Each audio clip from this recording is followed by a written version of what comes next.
আমি প্রথমে 1.5 কোটি প্রবাসীকে বাংলাদেশ জাতীয়তাবাদী দলের পক্ষ থেকে, আমার ব্যক্তিগত পক্ষ থেকে ধন্যবাদ, শুভেচ্ছা এবং অভিনন্দন জানাই। প্রবাসী ভাইয়েরা পোস্টাল ব্যালটের মাধ্যমে ধানের শীষের প্রতীকে ভোট দেওয়াতে বিএনপি সংখ্যাগরিষ্ঠ আসন অর্জন করে আলহামদুলিল্লাহ বাংলাদেশের রাষ্ট্র ক্ষমতায় সংসদে যাচ্ছেন।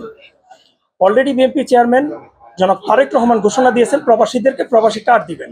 তো এই যে রাজনৈতিক দলের কর্মী হিসাবে এবং একজন প্রবাসী ব্যবসায়ী হিসাবে আমি আমার দলের কাছে এবং সরকারের কাছে দাবি জানাই, প্রবাসী কার্ডের পাশাপাশি প্রবাসীরা যেন প্রবাসে এসে প্রতারিত না হয় সেটা নিশ্চিত করা, প্রবাসীরা যেন প্রবাসের মাটিতে যথাযথ মর্যাদা পায়, পাসপোর্টজনিত সমস্যার সমাধান হয়, প্রবাসীদের লাভ যেন সরকারি খরচে বাংলাদেশে যায় এবং প্রবাসীদের পরিবার যেন সার্বিক সহযোগিতা পায়, প্রবাস ফেরত প্রবাসীরা যেন বাংলাদেশে ফিরে গেলে যথাযথ সম্মানের সহিত তাদেরকে সার্বিক সহযোগিতা করা হয়, যাতে করে প্রবাসীরা দেশে ফিরে গিয়ে তাদের শান্তিতে জীবনযাপন করতে পারে পরিবার নিয়ে।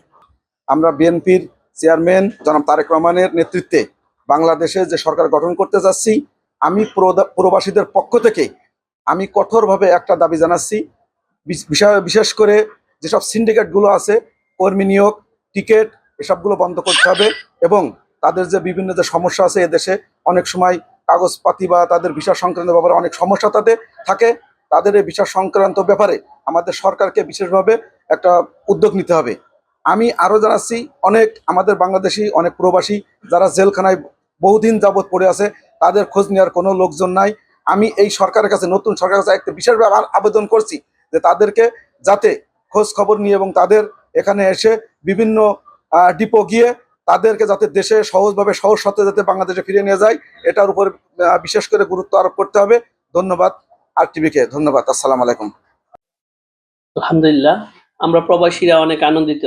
দীর্ঘ 18 বছর পরে বাংলাদেশে একটা সুষ্ঠু নির্বাচন হয়েছে এবং সুষ্ঠু নির্বাচনের মাধ্যমে বাংলাদেশ জাতীয়তাবাদী দল সরকার গঠন করতে যাচ্ছে।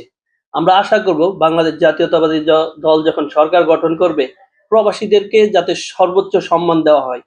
কারণ প্রবাসীদেরকে আমরা সবসময় আমরা দেখি যে মিডিয়াতে বলা হয় ওরা হচ্ছে দ্বিতীয় মুক্তিযোদ্ধা, সেই হিসাবে আমাদের প্রাপ্যটুকু কিন্তু আমরা পাচ্ছি না।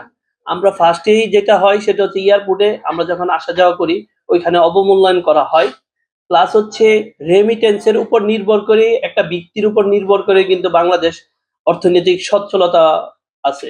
সেজন্য আমি মনে করি বর্তমানে 2.5% আমাদের প্রণোদনা আছে, এটাকে বৃদ্ধি করে যাতে কমপক্ষে 4% করা হয়। মালয়েশিয়াতে বাংলাদেশি টাকায় ইন্ডিয়া থেকে, নেপাল থেকে আসতে গেলে মালয়েশিয়া টাকা যদি কনভার্ট করা হয় তাহলে 1,20,000 থেকে 1.5 লাখ টাকায় মালয়েশিয়াতে আসতে পারে। আমরা মালয়েশিয়াতে বিভিন্ন সিন্ডিকেটের কারণে মালয়েশিয়া থেকে 4 থেকে 6 লাখ টাকায় দিয়ে মালয়েশিয়াতে আসতে হয়। এটা আসলেই বাংলাদেশিদের জন্য অনেক কষ্টদায়ক হয়ে যায় এবং যার কারণে, যার উপর নির্ভর করে বাংলাদেশি প্রবাসীরা মালয়েশিয়াতে বৈধভাবে আইসা বৈধতাটা কন্টিনিউ করতে পারে না।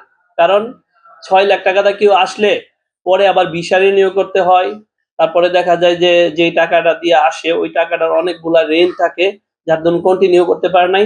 আমি মনে করি যদি এটা সিন্ডিকেটের বাইরে মালয়েশিয়াতে আসার ব্যবস্থা হয় তাহলে বাংলাদেশিরা রেমিটেন্স অনেক বৃদ্ধি পাবে, বিশেষ করে মালয়েশিয়া থেকে। ধন্যবাদ। আসসালামু আলাইকুম, আমি ফয়সাল আহমেদ, আমি একজন সঙ্গীত শিল্পী। নতুন সরকার তারেক রহমান রাষ্ট্র ক্ষমতায় আসলে আমাদের প্রবাস থেকে আমাদের একটা দাবি থাকবে, যাতে কোনো দালাল ছাড়াই মানুষ বিদেশে আসতে পারে এবং কর্মসংস্থান সৃষ্টি হয়, এটাই আমাদের প্রত্যাশা থাকবে। ধন্যবাদ সবাইকে।